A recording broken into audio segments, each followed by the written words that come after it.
Il était une fois, dans un petit village paisible d'Afrique de l'Ouest, une jeune fille prénommée Adama. Âgée de 20 ans, elle était connue de tous pour sa gentillesse, son sourire éclatant et son intelligence remarquable. Chaque jour, après les cours, Adama rentrait chez elle en empruntant le même petit sentier poussiéreux bordé d'arbres. Ce chemin, elle le connaissait par cœur. Mais ce jour-là, quelque chose semblait différent. Le soleil brillait encore dans le ciel, les oiseaux chantaient, et Adama marchait d'un pas léger, son sac d'école sur le dos. Mais lorsqu'elle arriva près d'un vieux baobab, un éclat attira soudain son attention. Sous l'arbre, là, posé sur la terre rouge, un billet de 5000 francs CFA. Intriguée, Adama s'arrêta. Elle regarda autour d'elle, personne. Lentement, elle se pencha et ramassa le billet. Au moment où ses doigts touchèrent le papier, un frisson glacé parcourut tout son corps. C'était étrange, presque surnaturel. Elle hésita un instant. Peut-être valait-il mieux le laisser là. Mais la tentation fut plus forte. Avec 5000 francs, elle pouvait acheter des livres, des vêtements, et même aider sa famille. Alors, sans plus réfléchir, Adama glissa le billet dans sa poche et reprit son chemin. Mais à mesure qu'elle avançait,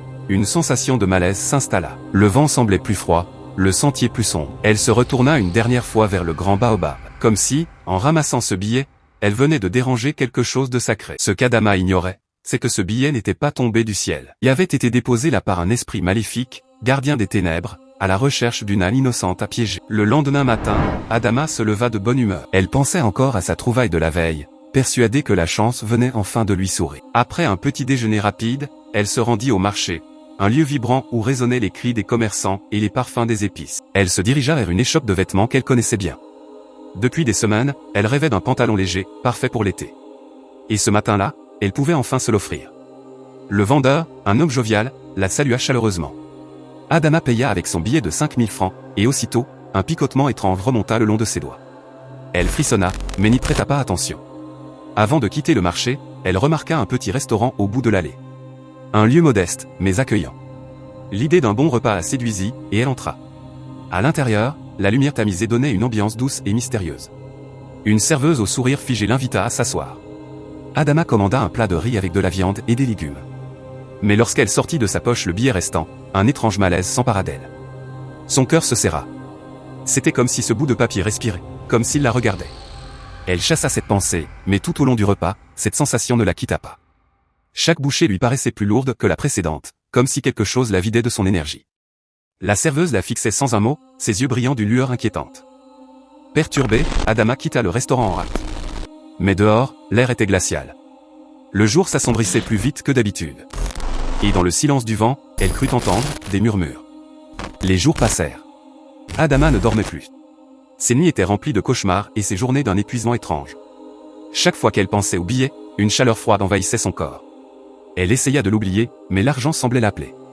Un matin, elle retourna au même restaurant, comme guidée par une force invisible. La même serveuse l'attendait, avec le même sourire inquiétant. Cette fois, la nourriture avait un goût amer. Chaque bouchée semblait voler une part de son âme. Et quand elle leva les yeux, la serveuse n'était plus humaine, son regard était noir, vide, profond, comme l'abîme. Prise de panique, Adama se leva brusquement et s'enfuit. Mais quelque chose la suivait. Une ombre, un souffle, une présence. Elle courut jusqu'à chez elle, ferma la porte, haletante. Mais à l'intérieur, les murs semblaient se refermer sur elle. Des voix chuchotaient dans la pénombre. Les objets vibraient. Et le billet, posé sur la table, se mit à bouger tout seul. Adama hurla, tentant de s'en débarrasser. Mais le mal s'était déjà ancré en elle.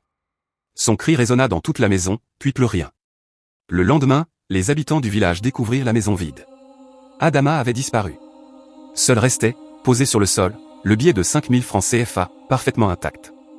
Depuis ce jour, plus personne n'a osé s'approcher du vieux baobab. On dit que certains soirs, on peut encore entendre le cri d'Adama dans le vent. Et le billet maudit attend toujours sa prochaine victime. Morale de l'histoire. Ne ramasse jamais ce qui ne t'appartient pas. Car parfois, ce que tu crois être une bénédiction, peut sceller ton destin à jamais.